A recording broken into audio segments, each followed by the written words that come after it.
Halo Sobat Sipil, kenalin aku Eki dari Tek Sipil Angkatan 22.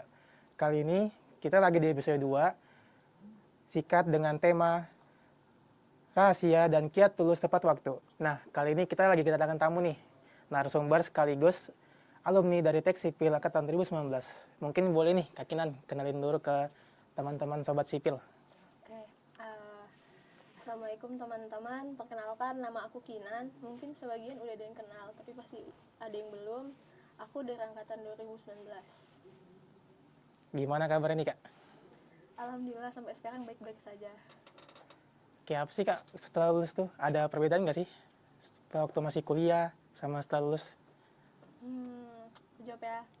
Kalau beda pasti iya, karena kalau kuliah kan fokusnya ya buat kuliah, pasti lebih ke ngerjain tugas, project, tugas yang gitu-gitu. Kalau udah lulus kan pasti fokusannya tuh ke nyari kerja.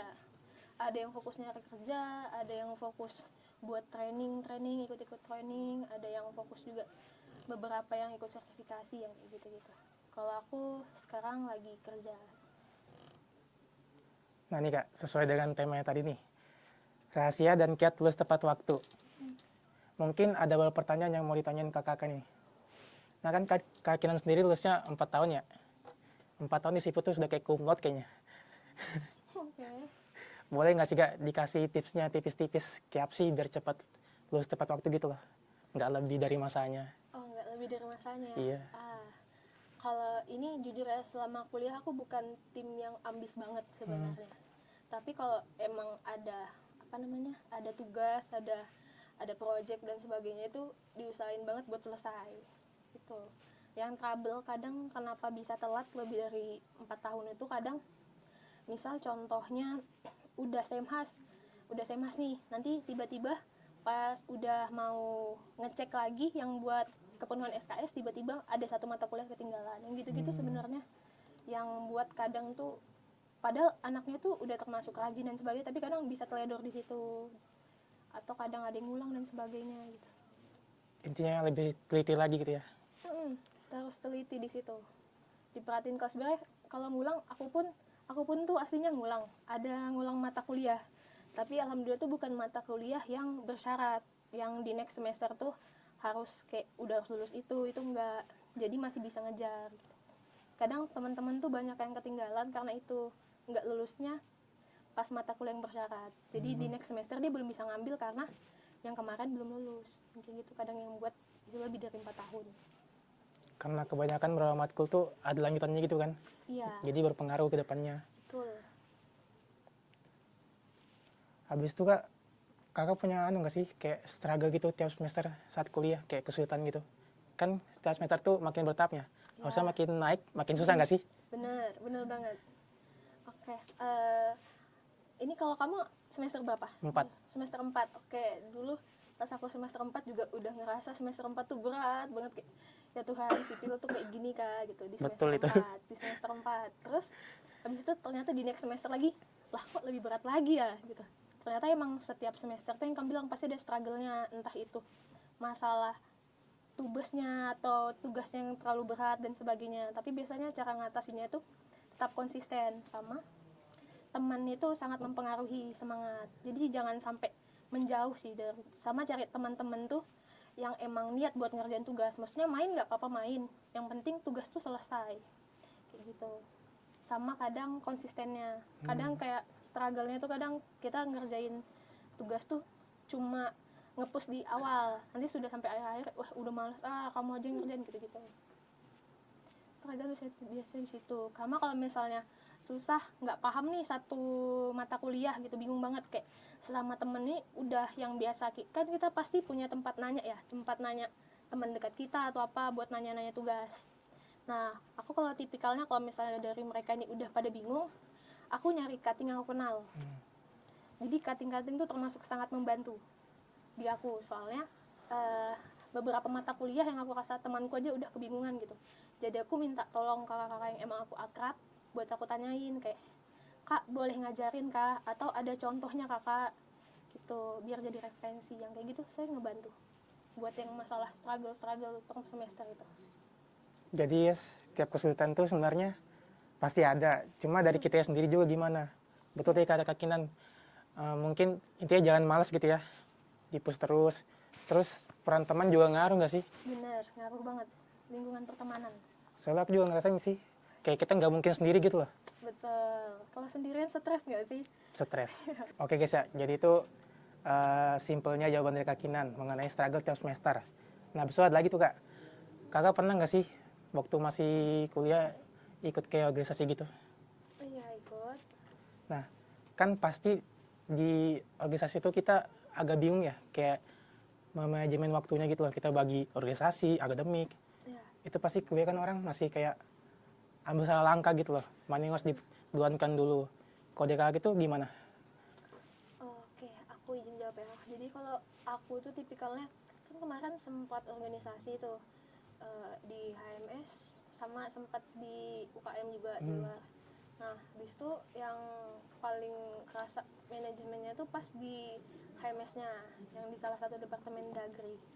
Nah, di situ cara manajemennya tuh kan kita di awal tuh pasti ada nyusun proker, agenda dan sebagainya. Itu kan udah tertata tanggal tanggal kegiatannya kapan. Nah, otomatis kita pasti ngecek itu di setiap bulan. Jadi ibaratnya biar nggak keburu-buru, itu paling lambat tuh 1 bulan waktu prepare-nya, kegiatannya. Jadi dari satu bulan sebelumnya tuh udah diingetin dari, jadi bulan ini kita bakal ada ini tanggal sekian dan sekian, nanti tolong disiapin terus buat rangkaian kegiatannya. Jadi nggak ketiplak yang kayak modelan 1 minggu atau 2 minggu, karena buat nyusun kegiatan 1 minggu 2 mingguan itu termasuk padat. Karena kan organisasi ini kan kadang banyak kegiatan dadakannya. Iya Jadi betul. otomatis yang udah kita tahu duluan itu yang harus sudah ditata. Kayak gitu. Jadi kalau misalnya udah kelar itu baru diselang-selang itu sambil ngerjain tugas, ngecek deadline yang mana biasanya kayak gitu sih, nerapin yang kayak gitu, nggak yang tiba-tiba. Soalnya yang sering kejadian tuh kadang kenapa berhambur karena kadang nggak ditata dengan baik yang kegiatan tadi itu. Jadi tiba-tiba pas mau ngadain kegiatan, habis itu bingung di satu minggu itu bingung karena rangkaian kegiatannya panjang, nyiapin ruangan dan sebagainya, sewa tempat dan sebagainya, belum lagi kegiatan akademik kan, sebagai mahasiswa masih harus kuliah, ngerjain tugas gitu-gitu. Makanya kalau bisa kegiatan yang sebenarnya yang paling harus difokusin tuh akademiknya dulu, karena kan kita kuliah ya di sini. Itu kalau aku pribadi, akademiknya dulu. Nah yang lainnya itu sambil mendukungnya. Jadi otomatis yang kegiatan yang kayak modelan organisasi itu jangan sampai ngeganggu, walaupun kita capek sih pasti ngatur waktunya, Pasti tapi capek. apa yang bisa ditata duluan itu aku kerjain duluan sih biasanya kayak gitu. Jadi ya kayak kita bagusnya prepare di awal dulu, kita harus lihat gitu yang lebih penting tuh apa nggak sih, terus ke depannya. Apalagi kan kebanyakan kegiatan tuh sudah ada agenda kita, tanggal pastinya. Iya Kan benar. kita pasti bisa lihat itu, oh tanggal segini aku mau ini, bisa deh aku kosongin waktu buat sebelumnya atau sesudahnya ngerjain tugas. Iya, diselang-selang itu benar. Karena kayak apa ya, kayak akademik itu nomor satu gitu loh, jangan sampai kita tuh ngeliatin akademik demi hal yang lain gitu loh, Iya, jadi difokuskan akademiknya. bisa. Sabi sih kak, Iya, sabi sih. sabi. Habis itu ada lagi nih kak, kan kakek ini lulusnya 4 tahun ya, Twitter golong cepat sih, ada nggak sih kak tips-tipsnya lagi?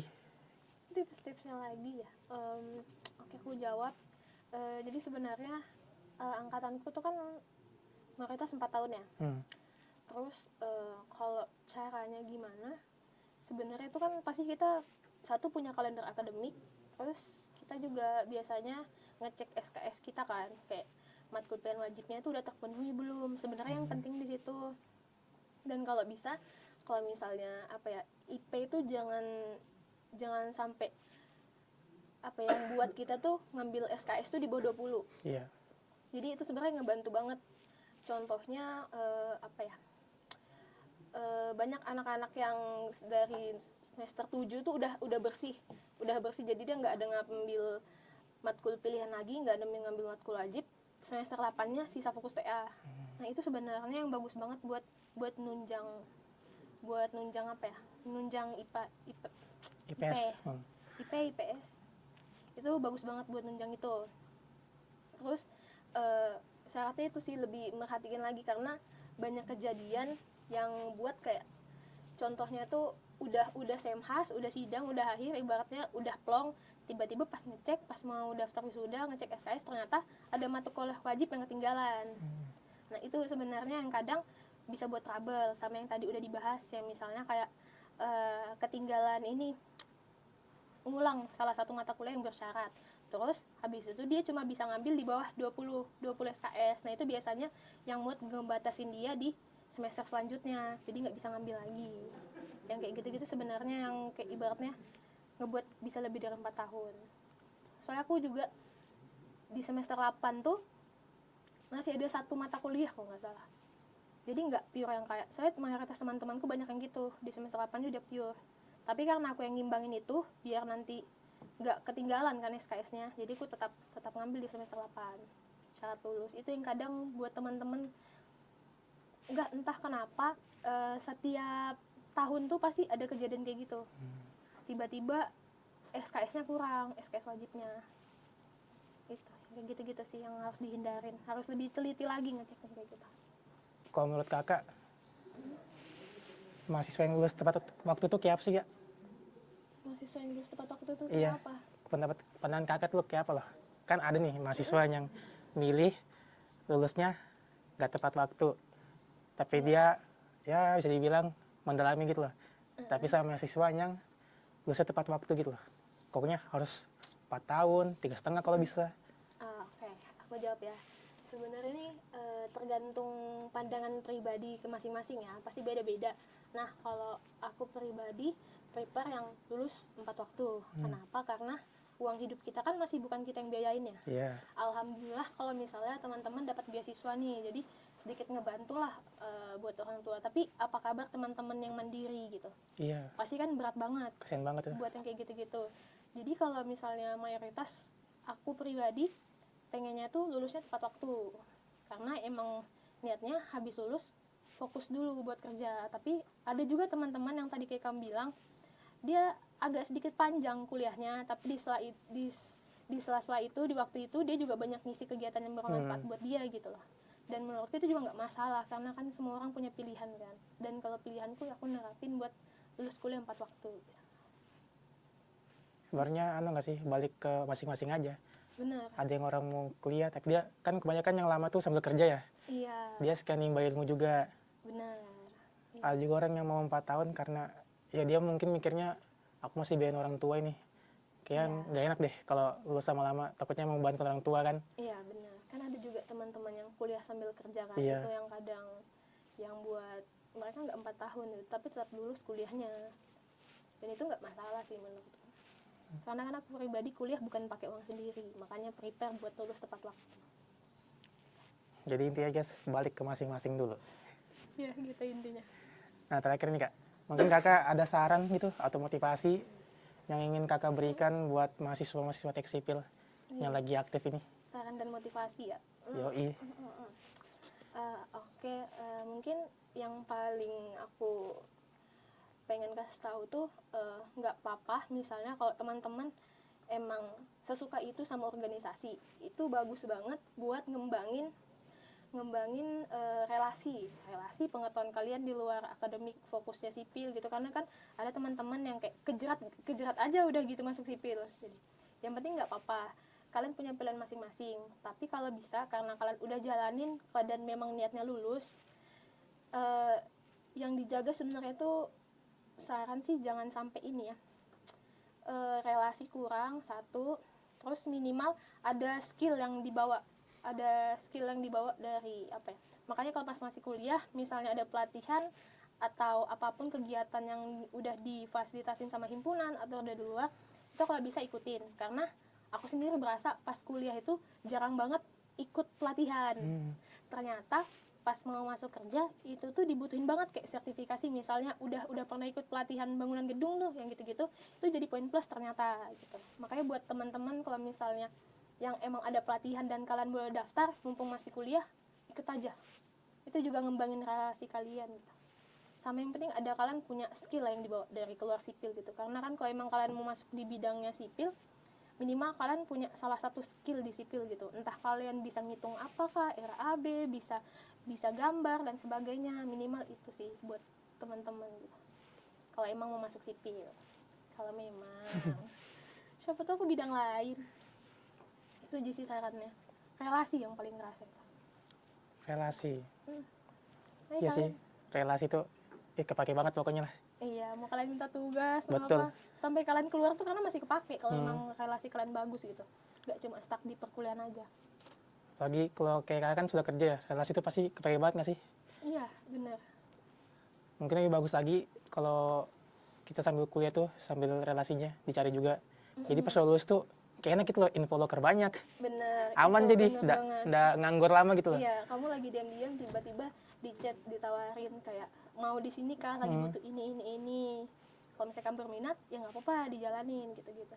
Oke guys, jadi mungkin ada lagi nih dari teman-teman sobat sipil yang mau nanya. Yang teman-teman online, mungkin ada yang mau nanya? Oke, jadi ini ada pertanyaan nih Kak dari M. Taufikur Rahman. Seberapa penting sih Kak personal branding selama di kampus? Kayak apa tuh Kak? Jawab ya. Personal branding selama di kampus. Kalau aku pribadi itu tipikalnya yang apa ya? Aku jalanin aja apa yang aku suka. Jadi kayak yang tadi aku bilang itu kembali kayak kalau bisa tuh relasi itu berpengaruh banget. Terus kayak misalnya kalau bisa apa ya? Kayak kalian ikut kegiatan, ibaratnya jangan terlalu menutup diri lah, karena kan orang tuh pasti harus tahu kamu dulu. Kalau misalnya mau yang ibaratnya personal branding, kayak harus ada yang kita bawa, yang kita tonjolin dari diri kita sendiri gitu loh, untuk ngebawa personal branding itu. Misalnya contohnya kamu, misalnya Eki misalnya dikenal kayak, oh si Eki ini kayak orangnya kayak gini-gini, bagus nih kalau buat yang kayak gini-gini. Nah itu sendiri sebenarnya PR ke kita sih, jangan terlalu menutup diri. Kalau misalnya kita terlalu menutup diri, kan orang nggak bakal tahu kita gitu. Mau kamu sebenarnya sehebat apapun, mau IP kamu berapapun, kalau misalnya kalian nutup diri, kalian punya skill dan sebagainya tapi kalian nutup diri, orang nggak bakal tahu gitu. Karena banyak kejadian, banyak orang pintar tapi benar nggak bisa personal branding dirinya sendiri. Jadi orang nggak tahu dia siapa, kayak walaupun dia punya kelebihan A, B, C, tapi kan orang nggak tahu gitu loh gimana mau ibaratnya gimana kita mau ngakses dia gitu loh kalau misalnya dia sendiri yang menutup dirinya. Jadi kegiatan-kegiatan kayak modern organisasi, terus kayak misalnya banyak event-event kampus dan sebagainya itu sebenarnya boleh diikutin aja. Dan itu sebenarnya tergantung pribadi orang lagi sih, mau personal branding dirinya gimana, mau fokus ke akademiknya kah atau mau fokus ke non akademiknya kah di organisasi dan sebagainya. Itu sih kalau dari aku. Jadi intinya ya sama sih, balik lagi ke relasi ya. Relasi itu ya pokoknya penting banget lah. Iya, yang penting orang tahu kamu kayak, kayaknya aku pernah lihat orang ini deh di sini gitu. Ya setidaknya kita terbuka lah sama orang lain. Kayak apa ya, orang nggak bakal tahu dirimu kalau kamu nggak terbuka gitu loh. Iya, benar, personal branding. Oke, gitu aja. Sekian dari episode kali ini. Mungkin terima kasih banyak buat Kak Kinan yang sudah mau hadir sebagai narasumber di episode kali ini. Kayak makasih ya teman-teman, makasih juga udah diundang. Semoga bermanfaat. Amin. Nah, kami dari teman-teman MSITK juga ada kenangan nih Kak, buat Kak Kinan. Iya. Wih, dapat ini ya. Yoi. Makasih loh teman-teman. Sama-sama, buat Kinan. sertifikatnya. Makasih ya. Makasih buat HMSTK. Oke, sekian dari episode kali ini. See you. Dah. Dadah.